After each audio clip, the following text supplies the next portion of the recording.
Fala, meu povo, tudo certo? Vamos lá, né? Olha só, a partir dessa aula vamos conversar sobre o processo administrativo, tá? Eu vou utilizar a Lei 9784 de 99 como base porque é a nossa lei do processo administrativo federal, porém, essa aula e a próxima, são duas aulas sobre esse assunto, elas não serão necessariamente somente uma aula sobre a Lei 9784, tá? Porque o que eu vou trazer aqui, os assuntos que eu vou trabalhar com você nessas duas aulas, são assuntos que, obviamente, a 9784 vai trabalhar, não à toa eu vou utilizá-la como base para tudo, mas são tópicos que valem para qualquer legislação. A gente sabe, ou vamos ficar sabendo a partir de agora, que essa lei do processo administrativo federal, o nome já diz tudo, é uma lei federal, mas ela serve como base para as legislações estaduais e tudo mais. Tá? Então, muitos estados, Rio Grande do Sul, tal, eles têm legislação própria que vão utilizar a 9784 de 99 como base, tá? Então, eu quero que você entenda que tudo que a gente vai trabalhar aqui é meio que uma estrutura básica de processos no Brasil, e aí a legislação vai trazer suas regrinhas próprias, independente do que for. Tudo que eu trouxer é regra geral, tá? Então, os prazos, por exemplo, que a gente vai falar, são prazos aplicáveis se a lei própria não tiver algum apontamento específico, entendeu? Então, por isso, nós vamos trabalhar não a Lei 9784, mas a Lei 9784 com foco na parte teórica, nos conceitos mais genéricos, digamos assim, tá? E nessa aula especificamente eu quero falar sobre os princípios. Por mais que a gente já tenha estudado o princípio do direito administrativo, você já deve ter percebido que na nossa área de atuação, que é o direito administrativo, a gente tem um pequeno problema que são os princípios gerais, os princípios implícitos, os princípios explícitos e uma porrada de coisa. E o grande problema mesmo são os princípios implícitos, por quê? Praticamente toda a legislação nossa tem princípios próprios. Então você vai estudar serviços públicos, Lei 9784, tem princípios próprios dos serviços públicos. Vai estudar licitação, Lei 14133, tem princípios próprios de licitação. Nada muda em relação ao processo administrativo, nós também temos princípios próprios, tá? Então, quando você fala em um princípio, você sabe que é a base, a estrutura de toda a criação daquele assunto que vai ser trabalhado. Olha só para deixar claro uma coisa, toda vez que a gente fala em processo administrativo, é muito comum a gente pensar no PAD, né, o tal do processo administrativo disciplinar. A gente pensa processo administrativo, pensa punição. E isso é um erro absurdo, tá? Porque quando você fala em processo administrativo, é qualquer coisa que esteja sendo processada dentro da estrutura administrativa. A gente vai ter na próxima aula a parte de classificação, espécies e tudo mais, mas já entenda isso, tá? Se você entra com um pedido na administração, a administração concede ou nega, não importa, você executou um processo. Porque a palavra processo significa sequência ordenada de atos para chegar num determinado resultado. Então, se a sequência exige que eu vá até a administração, solicite alguma coisa, a administração faça uma avaliação e dê uma resposta, é um processo administrativo. Por quê? Porque tramitou na administração. Tá? Então, é uma fiscalização. Passou lá um fiscal no teu restaurante, na tua loja, sei lá. É um processo administrativo que está sendo executado. Tá? Então, cuidado que a ideia não é só punir qualquer coisa. Pedido de aposentadoria é um processo administrativo. Tá bom? Então, seja para dar direito, para não dar direito, não importa, o processo administrativo é uma coisa muito maior, tá? Agora sim, vamos lá para o nosso trabalho. Começamos pelo, como eu falei, os princípios, e um dos princípios mais importantes que nós temos, o princípio da oficialidade. E aqui, aproveitando esse princípio, deixa eu fazer uma outra observação que eu esqueci de fazer. No direito administrativo, nós seguimos métricas obviamente próprias, então toma muito cuidado com mas eu conheço os princípios processuais lá do CPC. Beleza, o processo judicial é uma coisa, o administrativo é outra. O CPP, dane-se. Tô falando isso por quê? Você vai perceber que alguns princípios nossos são muito diferentes do que a gente está acostumado a ver no processo judicial. E isso, obviamente, é a grande estrela do nosso trabalho. É exatamente o ponto que normalmente é mais explorado, tá? Então, o princípio da oficialidade é um baita de um início de trabalho, um baita de um exemplo nesse início. Oficialidade ou impulso oficial, chame você como quiser, é o seguinte: você lembra do princípio que a Constituição mesmo estabelece, né, de que a administração pública, o Poder Judiciário tem que ser provocado para agir? Então, a ideia do princípio da inércia jurisdicional, né? Então, você precisa ir até a Justiça e a Justiça vai e se movimenta. Então, a priori, o juiz ele não pode, por opção própria, instaurar um processo. Aqui não é assim. Olha o que o artigo 2º, parágrafo único da Lei 9784 fala. E observação, o artigo 2º vai trazer os princípios gerais, que são os naturais que a gente tem. O parágrafo único ele vai apontar os princípios, e são vários próprios, tá, do nosso princípio, do nosso processo administrativo. Princípio, processo é muita palavra, né? Então eu vou utilizar ele em muitos momentos aqui, tá? Impulsão de ofício do processo administrativo, sem prejuízo da atuação dos interessados.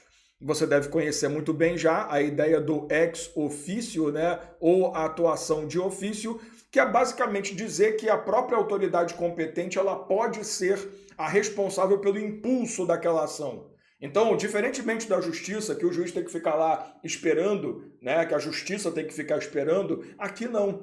Aqui a própria autoridade competente para instaurar um procedimento, ela mesma já pode ser responsável pelo início desse procedimento. Então é interessante essa ideia de que aqui, ou de ofício ou mediante provocação, através do pedido do interessado. O artigo 5º da lei, inclusive, ele renova essa ideia. O processo administrativo pode iniciar-se de ofício ou a pedido do interessado. Então, para deixar claro que a ideia do processo administrativo é ter início, seja lá quem for, o que importa é buscar o resultado dele.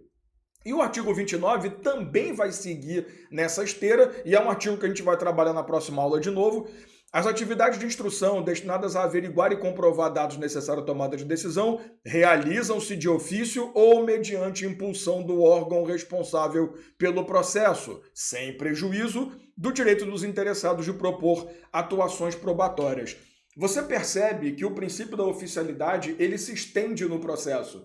Porque esses dois primeiros que eu falei para você, artigo 2º, parágrafo único, inciso 12, e artigo 5º, eles estão ligados ao início do processo.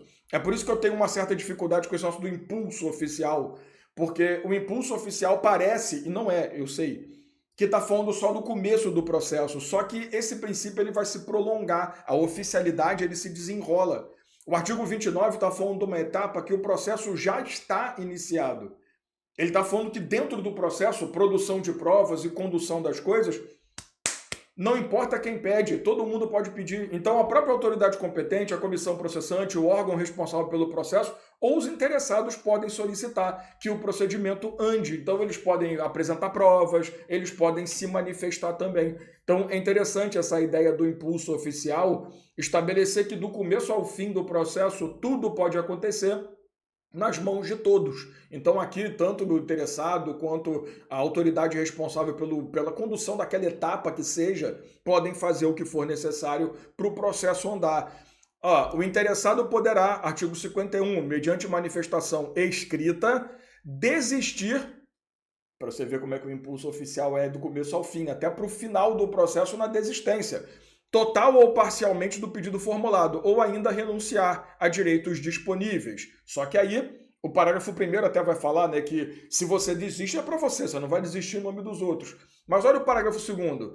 A desistência ou renúncia do interessado, conforme o caso, não prejudica o prosseguimento do processo, se a administração considerar que o interesse público assim o exige. Então, oficialidade no começo. O processo pode ser iniciado de ofício ou mediante provocação, mediante pedido do interessado. Oficialidade durante tudo que for necessário, levantamento de provas, apresentação de documentos, solicitação de informação, pode ser feito por todo mundo. E até no final. Eventualmente, se a pessoa que instaurou o processo, que iniciou o procedimento ou que motivou o procedimento, ela pode desistir no meio do caminho. E mesmo que exista desistência por parte do interessado, se a administração pública considera aquele ato importante, ela vai dar sequência. Porque a ideia do impulso oficial ou oficialidade é que, uma vez instaurado o processo, a menos que aconteça uma coisa muito louca, a gente tem que chegar até o fim. Então aqui o negócio é muito legal nesse ponto de, poxa, sei lá, vou dar um exemplo bobo, tá? Imagina que eu vou lá e denuncio um prefeito da minha cidade por improbidade administrativa. Você sabe que a improbidade tem um processo administrativo e um processo judicial. Eu tô falando do administrativo, pelo amor de Deus. Eu vou lá e denuncio. Aí instaura-se um processo interno. Eu começo a ficar meio com medo, o prefeito anda com uma galera meio esquisita. O que eu faço? Eu vou lá e falo, eu quero sair fora daqui. Eu quero tirar meu nome, eu quero sair fora dessa parada, porque pode dar merda para mim no futuro. A própria administração vai olhar e falar, não, mas espera aí, o interesse público tem que ser preservado. Investigar ações eventuais de improbidade por uma autoridade pública é de interesse público. Então, mesmo que o interessado inicial, o cara que deu um pontapé, desista, eu vou seguir. A gente está falando de um mundo, né, paralelo, a gente está falando de Alice no País das Maravilhas. Deveria ser assim na teoria, né? Mas como a gente sabe que prática não cai em prova, não vai nessas essa asneira de mas na realidade não aconteceria. Dane-se a realidade, né? Para a prova não importa. Tá bom? Então, bem interessante esse artigo também. Segundo princípio importante nosso e próprio aqui do nosso trabalho, o princípio da instrumentalidade das formas. Em decisão na qual não se evidencie nem acarreta em lesão interessado nem prejuízo a terceiros, os atos sanáveis poderão ser convalidados.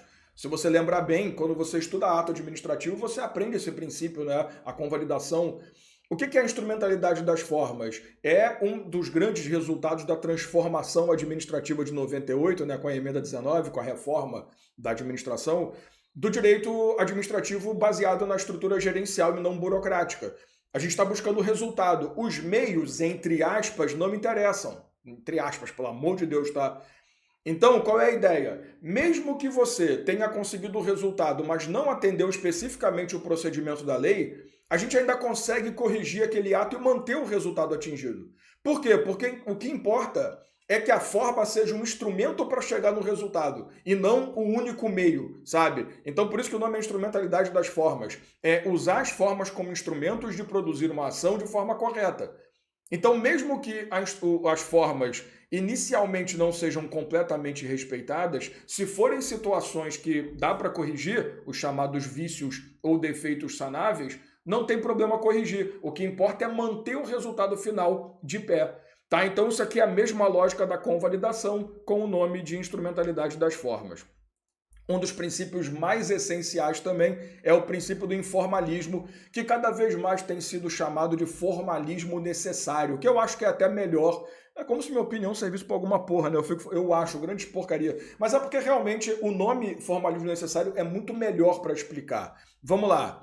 Artigo 2º, parágrafo único, inciso 8º. Observância de formalidades essenciais à garantia de direitos. Inciso 9º. Adoção de formas simples, suficiente para propiciar adequado grau de certeza, segurança e respeito aos direitos dos administrados. Vamos lá.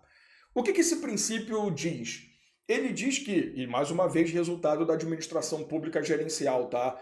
Ele diz que a formalidade, você lembra o que é uma forma, né? A forma é aquilo que é previsto em lei como um procedimento necessário. A formalidade, ela não pode ser o objetivo principal da administração. De novo, a ideia do resultado, os meios, meio que não me interessam. Só que existe formalidade e existe formalidade. Existe formalidade inútil. Então, por exemplo, sei lá, você vai ter que apresentar um documento, esse documento tem que ter a tua assinatura, tem que ter a sua foto com assinatura, tem que ter o seu documento reproduzido com assinatura, tem que ter um outro. Porra, pra que tanto documento, pra que tanta coisa? Se um documento só já é suficiente, sabe? Então, a ideia do formalismo necessário é: nós só vamos exigir formalidade naquilo que é essencial para garantir os direitos, não é nem essencial para garantir que a administração tenha certeza do que está fazendo. É para garantir direitos. Então, assim, eu preciso ter certeza que é você. Então, eu preciso confirmar que é você. Isso não quer dizer que eu vou pedir 380 documentos que confirmam que são você. Eu vou pegar aquele documento principal.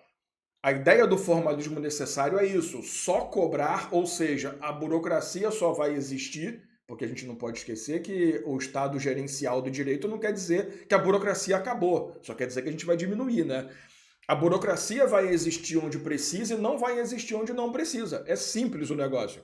Por isso que o nome é formalismo necessário. Só que, e o informalismo é um nome meio esquisito, que parece que não tem formalidade, né? Só que qual é o ponto aqui? E aqui está a inteligência desse princípio. Quando você pensa no informalismo, você tem que pensar nos dois lados da moeda, a administração pública e administrado. Quem é que tem mais poder de lidar com formalidades? A administração pública. Então esse princípio diz o seguinte: quanto mais formalidade para a administração pública, melhor, que a gente garante que ela realmente vai atender o interesse público e não vai abusar da sua posição. E quanto menos formalidade para o administrado, melhor, porque a gente tem certeza que ele vai chegar no direito que ele tem. Então, olha que legal. O princípio do formalismo necessário, ele exige que a gente, sim, reconheça a necessidade de formalidades em vários aspectos, porém, jogue a maior parte da formalidade para a mão daquele que tem mais competência para isso, a administração pública. Então, quanto mais formalidade para eles e menos para nós, melhor. Ah, eu preciso de uma documentação. Você vai lá, entra com pedido, atender os requisitos mínimos, tá bom. O processo interno vai ser burocrático pra cacete, porque eles têm que ter uma preservação de que fizeram certo. Agora, para você, apresentou o pedido, espera a resposta. Você entende? Então, é por isso que ele fala aqui, ó, observância de formalidade essencial e adoção de forma simples. Então, eu só vou manter aquilo que é necessário e, de preferência, eu vou jogar o peso da formalidade nas costas da administração pública e vou tirar o máximo de formalidade do administrado. Um dos exemplos mais interessantes que eu vi nos últimos anos foi quando a gente teve aquela questão da desburocratização no Brasil, né? Uma das coisas que afetou foi a questão da documentação, quando você apresenta lá sei lá, identidade, CPF, ou um contrato, alguma coisa, a gente tinha que ir até o cartório, fazer a porcaria do reconhecimento de firma. Hoje, dentro da administração pública, o próprio agente público pode reconhecer firma. Eu gosto de dar um exemplo que vocês não lembram, que vocês são muito novos, mas eu sou de um tempo que quando você pagava uma coisa no cartão de crédito, saía a notinha, você tinha que assinar a notinha e você apresentava a sua carteira de identidade com a nota assinada. O caixa ou a caixa pegava, olhava, confirmava que era você e aí tá tudo certo. Então, não é passar na maquininha, não é essas porra não, botar senha. Antigamente você passava o cartão desse jeito. Né? Claro, tinha maquininha para poder fazer o processo, mas o cartão era basicamente o documento que você confirmava que era você, era a sua identidade com a sua assinatura assinando o canhoto, né? O documento, no estado chama-se canhoto. Assinando ali a fichinha que sai, né? Eu esqueci a palavra, acabei de usar essa porra, mas tudo bem, não é o canhoto, é o nome que eu usei antes. O recibo, né? E confirmava. Então, cara, se o próprio caixa do mercado, com todo respeito à classe, pelo amor de Deus, tá? Consegue verificar a veracidade de uma informação batendo o olho, por que a administração pública tem que exigir que você vá no cartório, que você assine que não sei o quê, que pague não sei quanto para ter reconhecimento de firma? Vai pro inferno, pô. Então, hoje a legislação fala o seguinte, ele só vai exigir reconhecimento de firma e efetivo dentro de cartório e tudo mais, se não for possível validar a documentação, a identidade, visualmente, né? Ou de formas mais práticas. Tá, então a ideia da desburocratização que a gente teve nos últimos anos é exatamente seguir esse pensamento do informalismo ou do formalismo necessário. O exemplo B está mais interessante. Continuando no mesmo princípio, os atos do processo não dependem de forma determinada, senão quando a lei expressamente exigir. Então não adianta o administrador querer definir regra. Ele não vai, quem define é a lei. A lei é que vai dizer quando a formalidade é necessária e que tipo de formalidade é necessária. Salvo imposição legal, de novo, o reconhecimento de firma somente será exigido quando houver dúvida da autenticidade do documento. Então, isso aqui não parece ser verdadeiro. Então, vou pedir, às vezes não é na assinatura, às vezes o documento está meio esquisito, está meio, né, tem umas letrinhas meio perdidas, tem uma impressão meio bosta ali. A autoridade pode solicitar. Então, olha a regra como é que muda. Antigamente, você tinha que fazer reconhecimento de firma da porra toda. Quantas vezes que eu fui no cartório reconhecer firma? Meu Deus, que inferno. Hoje, entre aspas, é diferente, porque o cartório, convenhamos, que é uma grana, né, que eles não vão deixar passar. Mas é um pouco diferente, você hoje já tem um pouco mais de tranquilidade quanto a isso, tá? O processo deverá ter suas páginas numeradas sequencialmente rubricadas. Um exemplo de formalismo necessário. A lei exige que todo o processo tenha páginas numeradas de forma sequencial, questões óbvias, e devidamente assinadas para garantir que realmente é um documento oficial. Outro, os atos do processo devem realizar-se em dias úteis, no horário normal de funcionamento da repartição na qual tramitar o processo. Outro formalismo necessário. Você está vendo como é que eu estou te mostrando o princípio como regra e os detalhes, os exemplos dentro da própria lei de como o princípio funciona? Parágrafo único. Serão concluídos depois do horário normal atos que já foram iniciados, mas que, se forem adiados, podem prejudicar o curso regular do processo ou causar um dano a alguém, seja interessado, seja a administração. Tá? Então, olha o formalismo necessário. Vamos fazer os atos dentro do horário do expediente. Formalismo necessário 2.0. Porém, Eu não vou ficar preso a essa rigidez de fazer tudo no horário do expediente normal se eu tiver numa situação que deixar para amanhã pode prejudicar alguém. Então a gente pode fazer depois do expediente. Tá? Não à toa hoje várias leis processuais, inclusive judiciais, tratam dessa forma, né? Não é hoje em dia, isso já é antigo também, né? A gente só está aproximando as ideias. Você tem situações que o processo, a audiência continua na sequência, né? Mesmo tenha passado o horário, para poder garantir ali a validade do ato. Devido ao processo legal, não tem muito o que falar, é óbvio, né, que a gente tem que seguir esse princípio, que é igual da Constituição. Então você tem atos a serem seguidos, quase que eu derrubei a caneta, atos que têm que ser seguidos e o processo legal tem que ser respeitado para poder garantir. Contraditório e ampla defesa, que aqui a gente tem uma diferença interessante, né? O administrado tem os seguintes direitos perante a administração. Sem prejuízo, faltou, né? O idiota fez um pré-juízo, caraca, PowerPoint, tu me decepcionou agora, peraí. Não que ele esteja errado, né? Que prejuízo não é prejuízo, tá errado sim. A ideia aqui é sem prejuízo de outros que lhes sejam. Eu tentei segurar a onda do PowerPoint, mas não, é um babaca, né? Não fui eu, não. Eu juro pra você que é a burrice do PowerPoint. Tá bom, fui eu. Também eu copiei da lei, né? Fazer-se assistir facultativamente por advogado, salvo quando, por força de lei, a representação for obrigatória. Isso aqui é uma das coisas mais cobradas em prova. Você tem que lembrar que o devido processo legal, ele traz uma instrução interessante da coisa chamada defesa técnica. O que é uma defesa técnica? É você ter uma pessoa com qualificação de atuação no direito. E a Constituição estabelece que o advogado é uma figura indispensável na propositura da justiça. Da justiça. Eu quero que se dane o processo judicial, eu estou falando de processo administrativo. Então, na nossa seara, ter advogado não é obrigatório, é excepcionalidade. Inclusive, a gente tem súmula sobre isso, né? Se eu não me engano, a súmula vinculante 5, que é um clássico, eu posso estar errado no número, mas é um clássico do mesmo jeito, que fala a falta de defesa técnica no processo administrativo não ofende a Constituição. Por quê? Porque eu não preciso, a própria lei fala. Agora, é legal levar advogado? Claro, é mais inteligente, mas é facultativo, a menos que a própria lei exija, aí tudo bem, tá? E outra, além da ideia do contraditório ser garantido com a sua defesa técnica sendo facultada, a ideia recursal da ampla defesa, né? Porque ampla defesa e contraditório te dão o direito de enfrentar a acusação. O recurso administrativo tramitará no máximo por 3 instâncias. Então você vê que também existe uma possibilidade recursal, também existe uma estrutura de recursos com até 3 instâncias, né? No judicial também tem, mas lá é um pouco diferente daqui. Então é a ideia de que você tem contraditório e tem ampla defesa também aqui na nossa estrutura. Princípio da verdade real, que é um princípio que magoa muitos civilistas, eu fico super triste com eles, porque eles ficaram chateadinhos quando a gente começou a bater muito nessa tecla, porque o processo judicial, ele é um processo muito voltado para a chamada verdade formal. Porque o que é a... Calma, tá? Antes que vocês deem ataque. O que é a verdade formal? A verdade que está na construção do documento.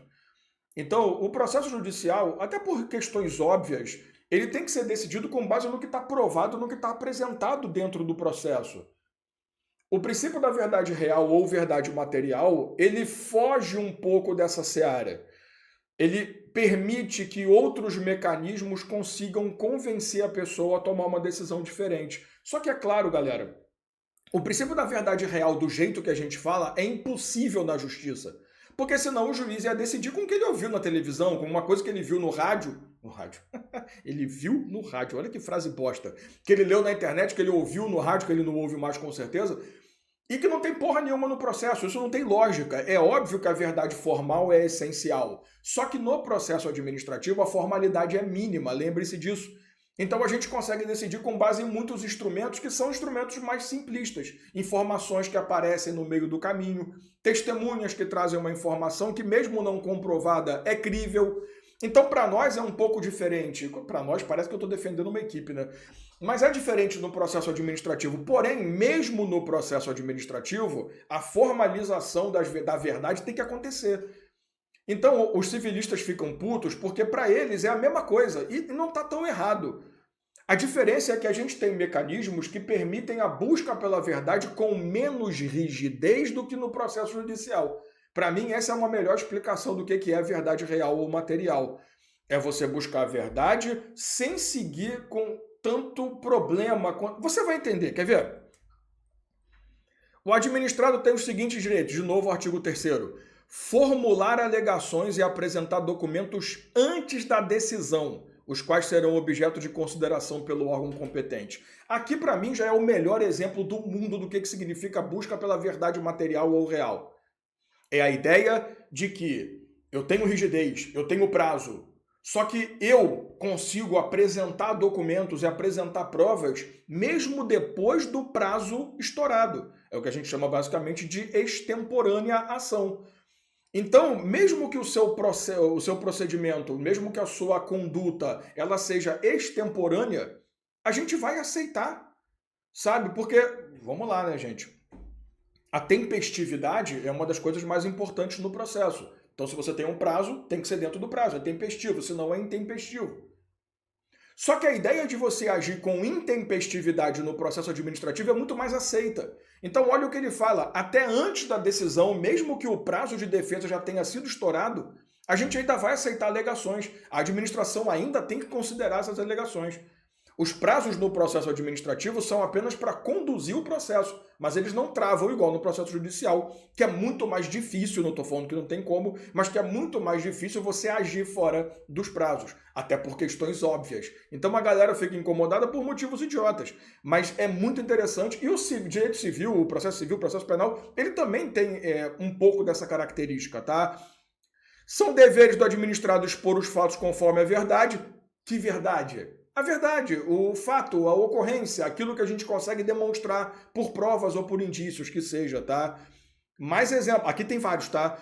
O desatendimento da intimação não importa reconhecimento da verdade dos fatos nem renúncia a direito pelo administrado. Ou seja, no processo administrativo não existe revelia.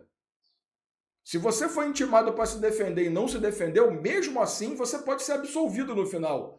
Porque o processo tem que buscar a verdade real e não apenas a verdade rígida de prazos e conduções processuais. Você entendeu agora a grande distância que nós temos do processo judicial? É interessante isso. E toma cuidado, como eu falei no começo da aula. O examinador sabe exatamente que você vai acabar confundindo as regras, né? Então esses pontos são essenciais. Outro, o interessado poderá, na fase instrutória e antes da tomada de decisão, ele vai seguir a mesma métrica anterior, tá? Juntar documento e parecer, requerer diligência e perícia, assim como aduzir alegações referentes à matéria e objeto do processo. Olha quanta coisa que ele pode fazer, mesmo depois do prazo convencionado a ele.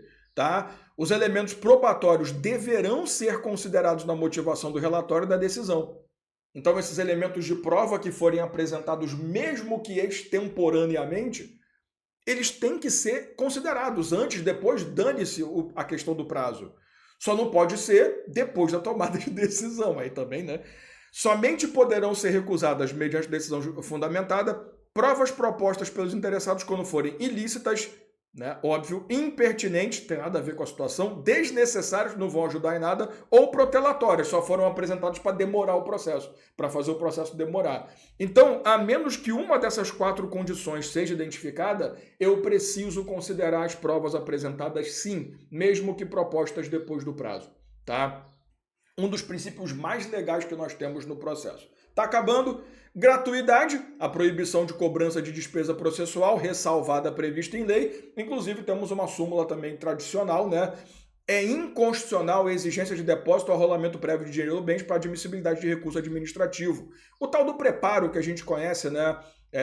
No processo comum, né? Que é a ideia de que você tem que fazer algumas coisas, fazer depósito, pagamento, normalmente tem que ser cobrado isso para você poder garantir ali que o seu recurso seja aceito, né? Então, quando vai fazer o juízo de admissibilidade do recurso, você tem a questão do preparo. Aqui é mais leve isso, tá? Então, eu não posso ter um recurso negado administrativo porque eu não depositei alguma coisa, porque eu não apresentei garantia de nada. O recurso tem que andar, depois a gente resolve nossos problemas, tá? Então, em regra, cuidado que esse princípio aqui, ele tem um nome feio, parece que tudo é de graça.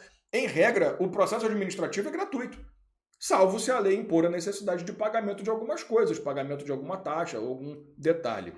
Princípio da motivação, que convenhamos não tem muito o que falar, porque na aula de ato administrativo você estuda a motivação, pelo menos comigo, né? Quando eu trabalho motivo e motivação, a motivação lembra a apresentação das condições que vão comprovar que aquela história que você contou ou que aquela situação que você criou é verdadeira e tem uma razão para existir, né? Então lembre-se que a motivação é quando você detalha o que aconteceu para gerar o motivo, que é a decisão que você tomou. Então a gente tem o artigo 50, a gente tem a motivação ali 1, de que é aquela ideia de você usar pareceres ou documentos anteriores como base. Isso tudo em ato administrativo já é estudado, então eu não vou detalhar.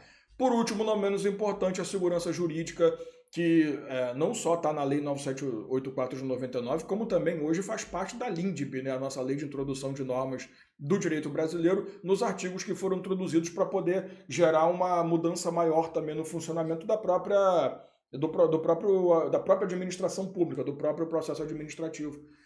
E esse princípio aqui é igualzinho o que você já conhece, né, pelo direito constitucional, sei lá, a interpretação da norma administrativa da forma que melhor garanta o atendimento do fim público a que se dirige, vedada a aplicação retroativa de nova interpretação. A gente sabe que, assim como a lei, a norma administrativa também ela pode ter uma dualidade, ela pode ser não muito bem escrita, e novas pessoas com olhares diferentes, ou até mesmo a evolução da sociedade, podem fazer com que aquela norma seja interpretada de uma forma diferente. E aquela nova interpretação ganhe força a ponto de todo mundo passar a seguir. Isso não quer dizer que eu vou poder retroagir em decisões que se basearam no pensamento ultrapassado para poder desfazer o que foi feito. Não, aquilo ali é o tal do negócio jurídico perfeito, tá tudo certo, não tem dor de cabeça. Então a segurança jurídica é essa ideia da irretroatividade das interpretações da norma administrativa, né? E aqui não tem esse negócio de, mas se for para beneficiar... Cara, a menos que seja uma questão processual, não tem muito o que falar, né? Porque, vamos lá, eu fiz um pedido de um direito, o direito foi negado porque à época a norma era interpretada de um jeito e agora é interpretada de outro. Eu preciso retroagir? Não, eu vou lá e peço de novo. Dessa vez vai ser concedido. Então, para nós é mais light essa história, tá? Eu só tenho que evitar desfazer o que foi feito com base em interpretações anteriores. Então, é a proteção, né? A segurança jurídica é isso. É garantir que, poxa, eu conquistei o direito, nada vai me tirar. A menos que eu abra mão, morra, sei lá. Tá bom? Pronto. Com isso a gente mata essa aula de princípios. Próxima aula a gente já termina essa parte de processo, pelo menos em relação às regras gerais, tá? Falar sobre espécies e fases do processo, belezinha? A gente se vê lá.